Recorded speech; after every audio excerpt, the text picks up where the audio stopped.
ಇದು ಇಂದಿನ ಸ್ವಾತಂತ್ರ್ಯ ಭಾರತದ ಒಂದು ಹೆಣ್ಣಿನ ಕತೆ.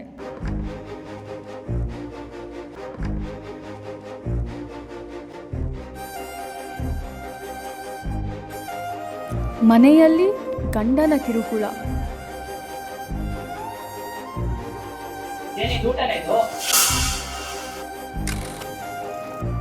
ರಸ್ತೆಯಲ್ಲಿ ಪುಂಡರ ಅಸಹ್ಯ ವರ್ತನೆ, ತಾನು ಕೆಲಸ ಮಾಡುವ ಜಾಗದಲ್ಲೂ ಅವರದ್ದೇ ಹಿಂಸೆ.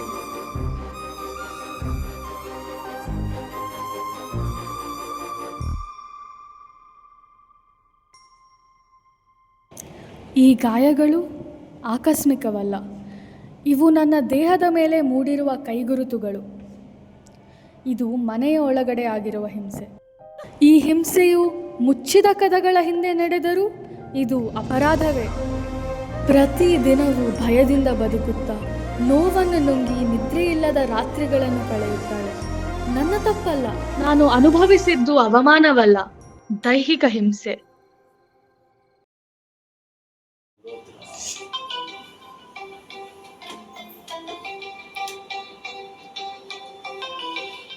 Hello? Are you still sleeping? Are you not ready for the program yet? ಹೌದಲ್ವಾ? ಸರಿ, 30 minutes ಅಲ್ಲಿ ಇರ್ತೀನಿ.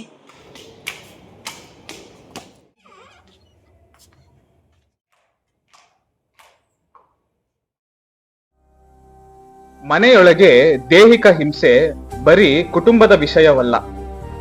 ಕೌಟುಂಬಿಕ ಹಿಂಸಾಚಾರ ಮತ್ತು ಮಹಿಳೆಯರ ರಕ್ಷಣಾ ಕಾಯ್ದೆ 2005 ಅಡಿಯಲ್ಲಿ ಸೆಕ್ಷನ್ 3 ಕ್ಲಿಯರ್ಲಿ ಡಿಫೈನ್ಸ್ ದಟ್ ದೈಹಿಕ ದೌರ್ಜನ್ಯವು ಕೌಟುಂಬಿಕ ಹಿಂಸೆ ಎಂದು ಸ್ಪಷ್ಟವಾಗಿ ಹೇಳುತ್ತದೆ.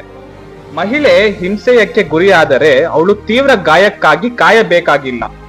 ಒಂದು ಸಣ್ಣ ದೈಹಿಕ ಹಾನಿ ಅಥವಾ ಒಂದೇ ಒಂದು ಬೆದರಿಕೆಯೂ ಸಹ ಕಾನೂನು ಅದನ್ನು ಗುರುತಿಸುತ್ತದೆ.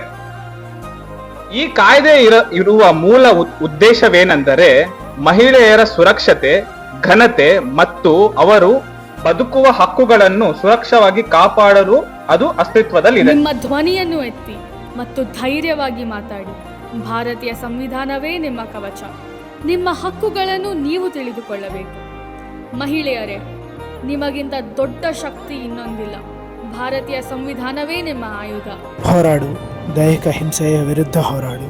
ಪ್ರತಿಯೊಬ್ಬ ಮಹಿಳೆಯ ದೈಹಿಕ ಹಿಂಸೆಯಿಂದ ಮುಕ್ತರಾಗುವವರೆಗೂ ಹೋರಾಡು.